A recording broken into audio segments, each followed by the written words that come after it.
Nakisa ang mga kilalang legal luminaries sa talakayan ng Committee on Suffrage and Electoral Reforms sa kalinawan ng probisyon ng usapin sa political dynasty sa bansa. Mula sa Batasang Pambansa, si Camille Gonzalez live. Camille? Nudge, kani-kanina lang nga sa pagdinig ng Committee on Suffrage and Electoral Reforms ay nagkaroon ng mabusising talakayan hinggil sa anti-political dynasty bill kung saan inimbitahan ng komite ang ilang mga legal luminaries sa bansa upang magbigay ng kanilang profesional na suwestyon para sa kalinawan ng mas o ng nararapat na saligan at definisyon ng naturang panukala.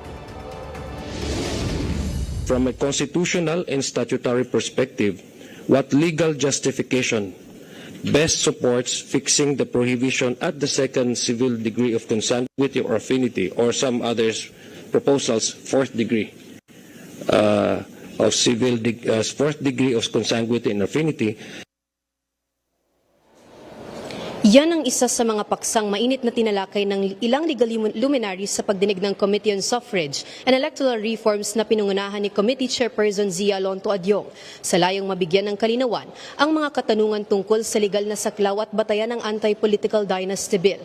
Kabilang sa mga nagbahagi ng posisyon si former Associate Justice Antonio T. Carpio na binigyang din ng fourth civil degree of consanguinity bilang nararapat na basihan ng limitasyon para sa mga kakandidato o maihahalal na opisyalis ng gobyerno sa lokal man o nasyonal na aspeto.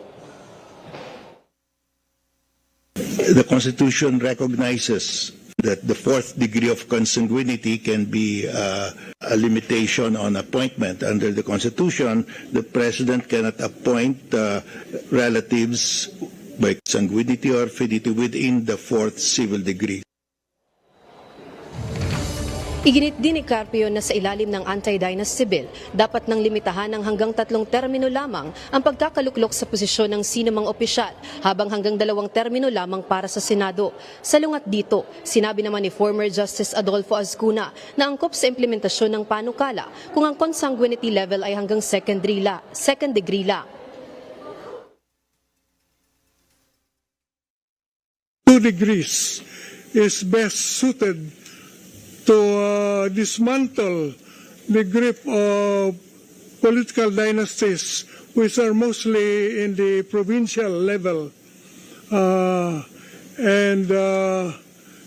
degrees is doable and easier to implement on the part of the COMELEC. We must not forget that there is an enforcement side to the definition, and 4 degrees might be an overreach and difficult to implement. Aniya, maituturong itong mas constitutionally safe pagdating sa pagsasabatas ng anti-dynasty bill at dapat na mas sinututukan ng panukala ang mga nasa provincial at municipal level. Greg, ilan lang yan? Nudge, ilan lang yan sa mga suwestyong tinalakay sa pagdinig ng Committee on Suffrage and Electoral Reforms. Hindi naman tumitigil ang Kamara sa patuloy na pagbabalangkas ng pinakamabisang legal justification upang maayos na maimplementa ang anti-dynasty bill sakaling maipasa ito.